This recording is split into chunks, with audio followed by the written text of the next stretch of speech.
Tássio Cruz, que esteve hoje acompanhando uma agenda da governadora Regina Souza, uma agenda administrativa. É final de governo, mas um governo que deve ter uma continuidade com o mesmo grupo político. Algumas ações estratégicas estão sendo tomadas nesse momento e a governadora Regina Souza tomou algumas atitudes. O Tássio Cruz vai explicar como é que foi que aconteceu essa agenda pela manhã. Tássio Cruz, boa tarde, seja bem-vindo. Boa tarde, Eliezer, boa tarde a todos os amigos que nos acompanham.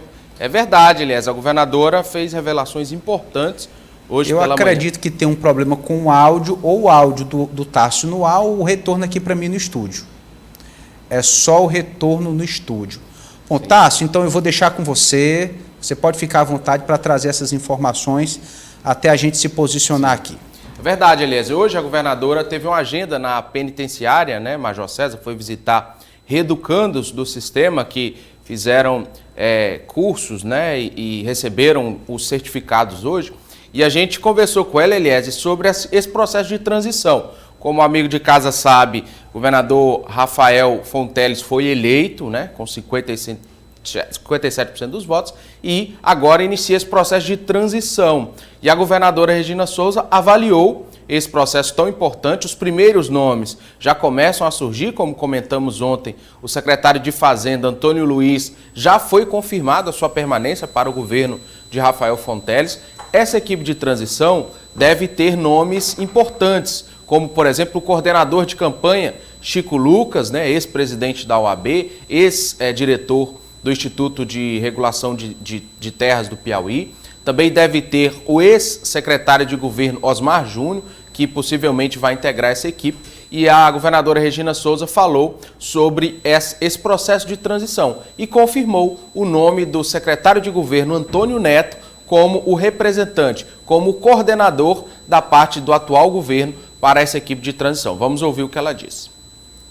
É o governador eleito que tem que dizer, né? Eu acredito que ele vai se lançar na campanha presidencial, a campanha do Lula, e depois, talvez, entre esse intervalo, ele vai dar uma descansadinha aí, mas ele que vai dizer que hora que ele quer começar, até porque não é uma coisa desconhecida. Se fosse um governador de oposição, ele ia precisar de mais tempo para a transição. Mas ele não, ele conhece toda a estrutura do Estado. Ele certamente já pensou o que ele pretende mudar e ele vai só apresentar uma equipe dele, que vai trabalhar com a equipe atual, para estar vendo dados, pegando coisas que ele precise para propor os primeiros. Então tá aí, tá aí, Eliezer, ela falando sobre esse início, né, de montagem da equipe para o próximo governo. Destaque, né, a governadora deixa bem claro, agora é com o Rafael. Então o novo governador Rafael Fonteles vai montar a sua equipe de transição e vai ficar a par da situação, principalmente nós que acompanhamos, né, Eliezer, lá no parlamento, a lei orçamentária para o ano que vem. A equipe calculando o tamanho do prejuízo por conta da unificação da alíquota do ICMS, né, ao que tudo indica, o governo deve ter uma queda acentuada na arrecadação para o próximo ano com a redução dessa alíquota. Aquela dúvida, né, que os poderes sempre querem receber um pouco mais, né, o judiciário, o legislativo, né, os outros poderes também querendo receber um pouco mais. Essa discussão está sendo feita, percentuais de reajustes, toda essa discussão vai ser feita por essa equipe da transição. Mas a governadora, Eliezer, falou sobre uma coisa interessante. Um problema que o Wellington Dias enfrentou, por exemplo, no seu primeiro governo, Rafael Fonteles não enfrentará, que é uma base sólida. A base, como a gente já mapeou ontem, saiu com 22 deputados estaduais eleitos, né, além dos 12 do Partido dos Trabalhadores. Tem também os 9 deputados do MDB, mais o deputado Evaldo Gomes do Solidariedade, fechando aí 22 deputados que foram eleitos ao lado de Rafael Fonteles. Sobra aí, então, 7 deputados do Progressistas e o deputado Jeová Alencar, deputado eleito Jeová Alencar, do Republicanos. E a governadora falou sobre essa solidez da base e a tranquilidade que essa solidez da base trará para o Rafael Fonteles, novo governador do estado. Vamos ouvir. Dentro daquilo que a gente achava que ia ser, graças a Deus deu certo. A gente sempre trabalhou com esses números, né? Quem viu as entrevistas, quem viu, a gente trabalhava com esses números, que a gente ia fazer 2/3 da Assembleia, a base, né? E a federação fez sozinha 21, a federação, os 3 partidos da federação, e o outro, que é aliado, fez mais um. Então, temos 22, é uma base folgada, para não precisar de negociações imediatas, né? Dá tempo para o governador tomar um fôlego, e ele sabe que tem lá 22 pessoas para acolher os seus projetos brasileiros, e certamente ele vai ajudar. Tássio, assim, só para a gente fazer aqui um resgate. Primeiro, processo de transição. Diz respeito à formação de ambiente ali para o governador, futuro governador, Rafael Fonteles, tomar posse. Uma vez revestido do cargo com a caneta na mão, vai poder fazer nomeações, montar o seu secretariado, toda a sua equipe de governo, tomar as primeiras ações, mas é preciso primeiro fazer essa transição, por mais que seja a continuidade do governo atual, mas tem as particularidades. É preciso se considerar e contemplar os aliados já agora nesse momento. É verdade, aliás, uma conversa que já está sendo desenvolvida dentro da base aliada. Como você disse, apesar de ser uma continuidade de plataforma de governo, né, o partido é o mesmo, mas tem vários pontos, vários tons que o ex-secretário e agora governador Rafael Fonteles colocará no seu governo. E por isso essa transição será necessária, como você disse, é uma equipe que será montada e passará até o final do ano, se colocando a par da situação e tomando as decisões, né, nas áreas, né, que forem necessárias. Não devemos, como disse a governadora, ter qualquer dificuldade ou qualquer atrito, porque é uma continuidade. Se fosse o candidato derrotado Silvio Mendes, por exemplo, aí seria uma situação muito mais complexa. Como não é mais tranquilo. E agora também, como a governadora disse, Rafael Fonteles, Wellington Dias, Regina Souza, toda a base governista, os deputados eleitos, estão voltados para um outro propósito também, né, Eliezer? Que é o segundo turno do ex-presidente Lula, né, que venceu o primeiro turno por uma pequena margem o atual presidente Jair Bolsonaro, e em um segundo turno deve enfrentar uma eleição dura. E daqui a pouco, no Política do Dia, nós vamos ouvir também a governadora falando sobre isso. Mas pontos que temos de definição até o momento. Antônio Luiz, como disse a governadora, será o coordenador por parte do atual governo nessa equipe de transição. Já temos o secretário de Fazenda também definido e as coisas começam a aparecer, né? Esse governo Rafael Fonteles começa a tomar forma, um governo que deve ter, né, Eliezer, como trouxemos ontem, um caráter extremamente técnico, mas, como disse o Rafael, sem esquecer o compromisso social, como disse o novo governador do Piauí. E temos que colocar à mesa também o critério político. Sim. Porque, assim, uma eleição para governador em primeiro turno é muito difícil. Só é possível com o apoio de um grupo, de uma base. Eu acredito muito a eleição de Rafael Fonteles no primeiro turno, a atuação dos deputados. Sim. Candidatos a deputados estaduais, deputados federais, que têm suas ligações com os municípios e assim conseguem mobilizar, conseguem realmente fazer o eleitor chegar à urna, conseguem convencer de um determinado voto. E aí agora, uma vez passada a eleição, é o momento de se dividir.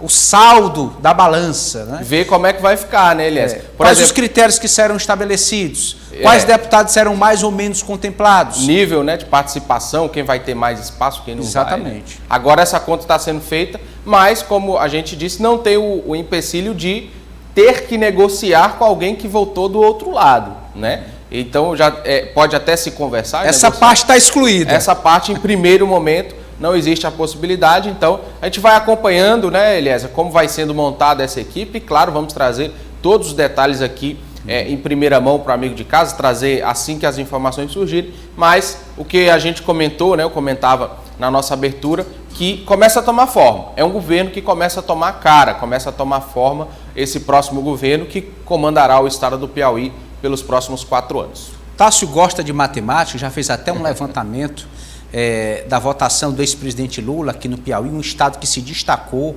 74%, se eu não me engano. Isso. Tássio.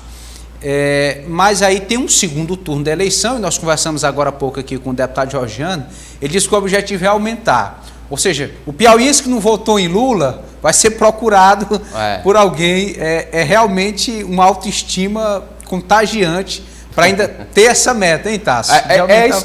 Historicamente, Elias, é difícil aumentar qualquer percentual em segundo turno, porque o nível de abstenção é maior, né? Então, é difícil aumentar qualquer percentual em segundo turno, por mais que se aumente o pouco percentual, mas a quantidade de votos é difícil. Mas um levantamento que a gente fez no Jornal Dia, eu e a repórter Natália Amaral, mostra que é impressionante, Elias, o tamanho da influência do ex-presidente Lula no Piauí. O Piauí, como você disse, é o estado mais lulista do Brasil, e a gente, dentro desse levantamento, chegou à conclusão de que a vantagem que o Lula construiu em todo o Brasil, né, cerca de pouco mais de 6 milhões de votos, quase 18% dessa vantagem veio do Piauí. Ou seja, mais de 1 milhão de votos de vantagem veio do Piauí. Para a gente ver a força, né, a influência que o Nordeste tem nessa eleição presidencial, e por isso o governador Wellington Dias em São Paulo participando, o senador, né, eleito agora, o Wellington Dias em São Paulo, participando das reuniões para coordenar principalmente Nordeste, para tentar aumentar esse apoio no Nordeste do ex-presidente Lula, e também solidificar o Sudeste, onde o Bolsonaro é muito mais forte, né? Ele tem bases muito sólidas no Sudeste, recebeu, por exemplo, a adesão do governador reeleito de Minas, Romeu Zema, recentemente, ou seja, os colégios estratégicos serão fortalecidos dessa pré-campanha, dessa campanha eleitoral de segundo turno, que já começou, né, Elias? Exatamente, nós temos eleição em segundo turno, eleição dia 30 de outubro, ou seja, o mês de outubro vai ser muito intenso, mesmo a eleição estadual totalmente definida, mas tem ainda a eleição para presidente da República, e atrelado a isso, Tássio, por incrível que pareça, já se fala em eleição municipal. Nós vamos mostrar aqui no quadro Política do Dia, deputado eleito antes de ontem, reeleito antes de ontem, já se lançando pré-candidato a prefeito. Nem esfriou o dedo do voto para presidente, né, Elias? Já estão pensando. E abertamente. Abertamente, sem qualquer constrangimento. E vamos falar também, Eliezer, tem parente novo do doutor Pessoa na gestão, viu? Saiu um sobrinho, entrou outro, a gente vai trazer os detalhes. A S-Trans já tem um novo superintendente definido. Mudou o nome, mas a família do doutor Pessoa continua com a cadeira. Eu tô suspeitando do seguinte, que quando fala assim, doutor Pessoa, chame uma pessoa, ele entende uma pessoa. Aí chama um parente. Né? Daqui a pouquinho a gente vai trazer os detalhes no Política do Dia, mas é mais um parente que chega para tentar resolver esse impasse enorme e essa crise grave que se tornou o transporte público municipal e a Superintendência de Trânsito de Teresina. É impressionante, pode ser o começo de um grande declínio ainda maior dessa gestão que dá sinais horríveis, né, de ineficiência administrativa e política. O prefeito não elegeu ninguém. É impressionante. Né? Na história recente, um fato inédito. Né? O prefeito da capital sem influência nenhuma em uma eleição estadual. Tássio, muito obrigado, boa tarde. Mais tarde você volta. Tássio Cruz, do portal dia.com. Até já, Tássio.